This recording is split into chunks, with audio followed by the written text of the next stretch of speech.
দেখো আজকে আমরা পড়ব রাসায়নিক পরিবর্তন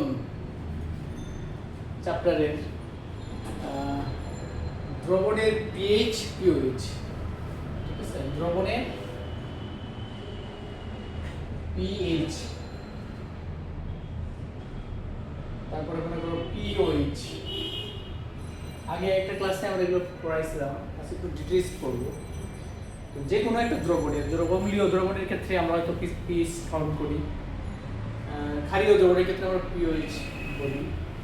তো আগের ক্লাসটা যদি পড়াইছি তাহলে আমরা ওই যে সংজ্ঞায় যাচ্ছি না, পিএইচটা মেজার করে করে পিএইচ কিন্তু হচ্ছে মাইনাস লগ 10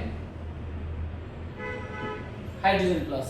অর্থাৎ পুরো একটা দ্রবণের, অ্যাসিড দ্রবণের হাইড্রোজেন প্লাসের ঘনমাত্রার 10 ভিত্তিক ঋণাত্মক লগারিদমকে পিএইচ বলে। তো আমরা যদি অঙ্ক করতে যাই 0.1 মোলার HCl এর পিএইচ কত মনে করি, এরকম একটা অঙ্ক যে অ্যাসিডের ঘনমাত্রা দেওয়া থাকে, এটা পিএইচ বের করতে চাই। তো আসলে একটা দ্রবণের ঘনমাত্রাকে প্রকাশ করা আরেকটা অল্টারনেটিভ ওয়ে হচ্ছে কি পিএইচ। ঠিক আছে, ঘনমাত্রাই, বাট এটাকে অন্য একটা ওয়েতে প্রকাশ করার জন্য হচ্ছে কি পিএইচ। এই যে অঙ্কটা আমরা করতে চাই 0.1 মোলার HCl এর পিএইচ। আমরা জানি HCl হচ্ছে একটা স্ট্রং অ্যাসিড, শক্তিশালী অ্যাসিড। হ্যাঁ, এটা অ্যাকুয়াস মাধ্যমে সম্পূর্ণরূপে আয়নিত হয়, hydrogen plus aqueous, Cl minus aqueous. ঠিক আছে, এখন দেখো এটার ঘনমাত্রা হচ্ছে 0.1 মোলার, এটার ঘনমাত্রা 0.1 মোলার। তো এটার ঘনমাত্রা কি 0.1 মোলার। অর্থাৎ অ্যাসিডের ঘনমাত্রা আর হাইড্রোজেন প্লাসের ঘনমাত্রা কি থাকে, সেম থাকে। তো তাহলে আমরা যদি ফর্মুলাটা ইউজ করি পিএইচ এর কত মাইনাস লগ 10 হাইড্রোজেন প্লাস, এর হাইড্রোজেন প্লাসের ঘনমাত্রা কত 0.1।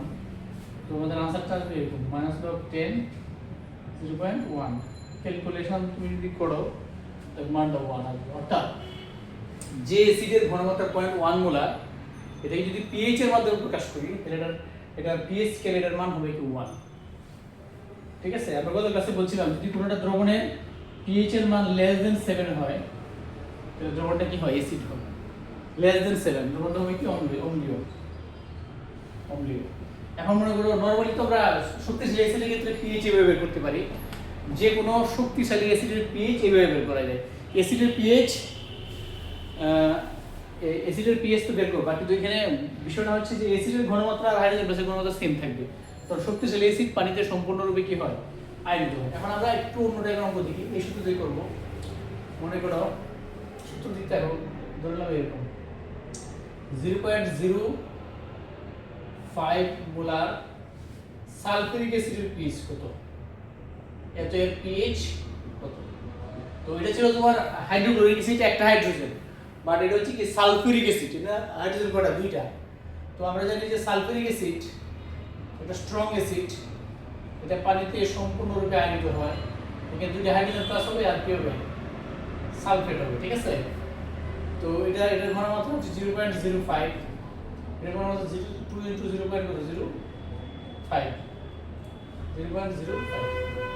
ঘনমাত্রাটা। এখন দেখো যেহেতু এখানে অ্যাসিডের ঘনমাত্রা 0.05, বাট হাইড্রোজেন প্লাসের ঘনমাত্রাটা 2 দ্বারা মাল্টিপ্লাই করা লাগবে।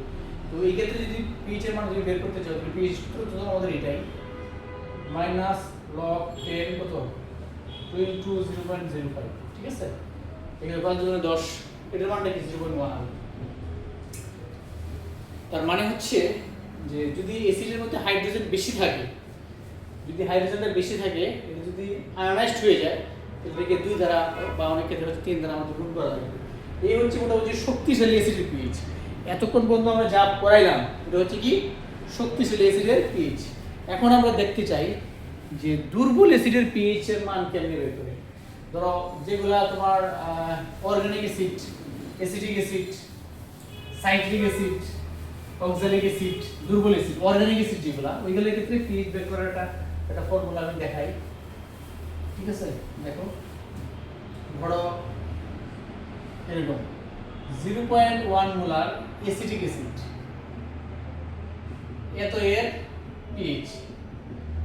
এইটা আমরা আগের নিয়মে করতে পারবো না, এই ক্ষেত্রে আমাদের অন্য একটা ভ্যালু লাগবে। এই ক্ষেত্রে তোমার অম্লের বিয়োজন ধ্রুবক এটা মানটা লাগবে এটা কারণ এটা কারণ হচ্ছে যে দুর্বল অ্যাসিড এটা পানিতে সম্পূর্ণরূপে আয়নিত হয় না, এটা দুর্বল মানে কম পরিমাণে আয়নিত হয়। এটা যখন আয়োনাইজড হয় hydrogen plus CH3 C double O minus এটা হয়। এখন অনেকে ভাবতে পারো যে এটার ঘনমাত্রা 0.1 লিটার কিলো 0.01 নাও, এটা ঠিক হবে না, কারণ এই দুর্বল অ্যাসিড এটা কম পরিমাণে আয়নিত হয়, এটা অল্প পরিমাণে আয়নিত হয়। ওই ক্ষেত্রে আমাদের সূত্রটা হচ্ছে এরকম pH log 10 √KSC, অর্থাৎ দুর্বল অ্যাসিডের ক্ষেত্রে আমরা এই সূত্রটা ফলো করব log 10 √KSC। কেটা হচ্ছে যে এটা অম্লের বিয়োজন ধ্রুবক, অম্লের বিয়োজন ধ্রুবক এটা, ঠিক আছে। আর সি হচ্ছে কনসেন্ট্রেশন, সি মানে কি ঘনমাত্রা, যে ঘনমাত্রা যা দেয়া আছে, তাহলে আমার आंसर কি হবে log 10 √k এর মান 1.8 to the power 5 into c 0.1। তো এটা গুণ করলে একটা মান হচ্ছে চলে আসবে, সম্ভবত মানটা এই আসতে পারে অ্যাপ্রক্সিমেটলি 4.577 এই টাইপের হতে পারে, এক্স্যাক্টলি জানি না এরকম হবে। তার মানে দুর্বল অ্যাসিডের pH বের করার সূত্র হচ্ছে তোমার এটা, ঠিক আছে। আর একটা সূত্র অবশ্য আছে, যেমন এরকম আছে log 10 alpha C plus alpha C, এইটা একটা সূত্র আছে। যদি বিয়োজন, এই যে আলফাটা হচ্ছে বিয়োজন মাত্রা, এখানে আলফাটা কি বিয়োজন মাত্রা, কত পার্সেন্ট বিয়োজিত হচ্ছে। সি তো কনসেন্ট্রেশন জানোই, সি মানে কি ঘনমাত্রা, সি হচ্ছে কি ঘনমাত্রা। তো আমরা এই সূত্র অঙ্কটা দেখাইছি, তোমরা হয়তো প্রশ্ন করেছো তাহলে এই সূত্র এটার একটা অঙ্ক দেখানো যায় কিনা। হ্যাঁ দেখানো যাবে। আমরা 0.1 মোলার অ্যাসিটিক অ্যাসিডের pH বের করে দিয়েছি, 0.1 মোলার অ্যাসিটিক অ্যাসিডের pH সমস্যা নাই। এখন আমরা দেখি আরেকটা অঙ্ক দেখি, ওই যে যাতে এই সূত্র ইউজ করা যায়। pH দেখো এই সূত্র কেমন ইউজ করব আমরা, এরকম দেখো 0.1 মোলার, ঠিক আছে, 5% অ্যাসিটিক অ্যাসিডের এত এর pH। এই টাইপের যদি অঙ্কটা হয় তাহলে আমাদের সূত্র হবে কি pH একটু আগে বলছি log 10 আলফা সি। আলফা হচ্ছে তোমার বিয়োজন মাত্রা, আলফা এখানে হচ্ছে 5%, এই বিয়োজন মাত্রাটা দেয়া আছে, আর সি হচ্ছে কনসেন্ট্রেশন ঘনমাত্রা, ওটা হবে log আসলে গেছে log 10 আলফা কত 5/100, সি এর মান কত 0.1, ঠিক আছে। তাহলে এখান থেকে ক্যালকুলেশন করে আমরা নিশ্চয়ই একটা মান পেয়ে যাব। এই হচ্ছে আমাদের শক্তিশালী অ্যাসিডের pH মান দেখাইছি, দুর্বল অ্যাসিডের pH এর মান দেখাইছি। আমি আরেকটা অংশ তোমাদেরকে দেখাই যে একটা অ্যাসিড যদি যখন ধরো একটা অ্যাসিড শক্তিশালী হলে pH দেখাইছি, দুর্বল হলে দেখাইছি, কিন্তু যদি একটা শক্তিশালী অ্যাসিড বেশি লঘু হয়, অনেক অনেক কনসেন্ট্রেশন তার যদি কম হয়, তখন pH কেমনে বের করে দেখাবে। মনে করো একটা প্রশ্ন করতেছি, এটা খুবই ইম্পর্টেন্ট একটা প্রশ্ন। 1 into 10 to the power minus 8 molar HCl এর pH কত, ঠিক আছে। এখানে দেখো, এখানে অ্যাসিডের যে কনসেন্ট্রেশন, অ্যাসিডের যে ঘনমাত্রা, এটা অনেক অনেক কি কম, বাট এটা শক্তিশালী অ্যাসিড, এটা কিন্তু একটা শক্তিশালী অ্যাসিড, এটা একটা শক্তিশালী অ্যাসিড যেটার ঘনমাত্রা অনেক কম। এখন এটা অনেকেই কি ভাবতে পারে স্ট্রং অ্যাসিড, আমরা যে নিয়মটা জানি pH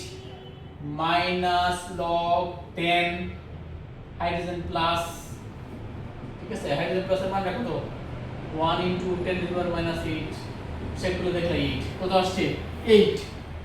তো এখানে যে pH এর মানটা 8 আসছে, আমরা কি জানি, আমরা তো জানি যে অ্যাসিডের pH তো কখনো 8 হবে না, এটা মানটা যে 8 চলে আসছে, তো এটা অঙ্কটা হয় না। এখানে নিশ্চয়ই একটা প্রবলেম আছে, কারণ অ্যাসিডের pH কখনোই 7 এর বেশি, মানে 6.99 এর বেশি হতে পারে, 7 এর তো নিউট্রাল, 7 এর বেশি কখনোই হতে পারবে না।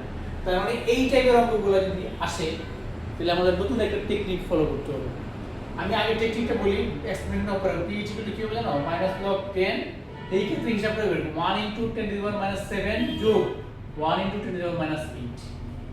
এখানে অ্যাসিডের যে কনসেন্ট্রেশন এটা তো অবশ্যই কাউন্ট করবা, অ্যাসিডের কনসেন্ট্রেশন অবশ্যই কাউন্ট করবা, সাথে সাথে এই অ্যাসিডের যে পানি আছে, কারণ এখানে HCl দ্রবণ দেখো, HCl দ্রবণ হাইড্রোজেন প্লাস আছে, Cl মাইনাস আছে, দ্রবণ যেহেতু পানি আছে, হাইড্রোজেন প্লাস আছে আর কি আছে OH মাইনাস। HCl দ্রবণে এখানে হাইড্রোজেন প্লাস আছে আবার কি আছে, দুইটা হাইড্রোজেন প্লাস আছে। এটার ঘনমাত্রা হচ্ছে 1 × 10⁻⁷ আর এটা দেয়া আছে 1 × 10⁻⁶। যেহেতু যখন কোনো অ্যাসিডের কনসেন্ট্রেশন, পানির কনসেন্ট্রেশন হচ্ছে কম হয়, তখন আমাদের দুইটাই কাউন্ট করতে হবে। এটা কাউন্ট করে তুমি যদি হিসাব করো তাহলে মানে হবে জানো 6.98 এই টাইপের হয়তো না, অথবা 99 এর হতে পারে। এটা কেন এরকম হয় আমরা হয়তো নেক্সট ক্লাসে দেখাবো। এটা এরকম যেমন শক্তিশালী, তোমরা হয়তো প্রশ্ন করবে শক্তিশালী অ্যাসিডের ক্ষেত্রে তো পানি থাকে, কিন্তু শক্তিশালী অ্যাসিডের ক্ষেত্রে পানি থাকলে অ্যাসিডের আয়নাইজেশনের কারণে অ্যাসিডটা যে বেশি পরিমাণে আয়নিত হয় ওইটার কারণে তোমার পানির আয়নাইজেশনটা তেমন একটা হয় না, এটা নেগলিজিবল, এই মানটা তখন নেগলেক্ট করা যায়। এই জন্য শক্তিশালী অ্যাসিডের ক্ষেত্রে আমরা কাউন্ট করি না। ঠিক আছে, ওকে।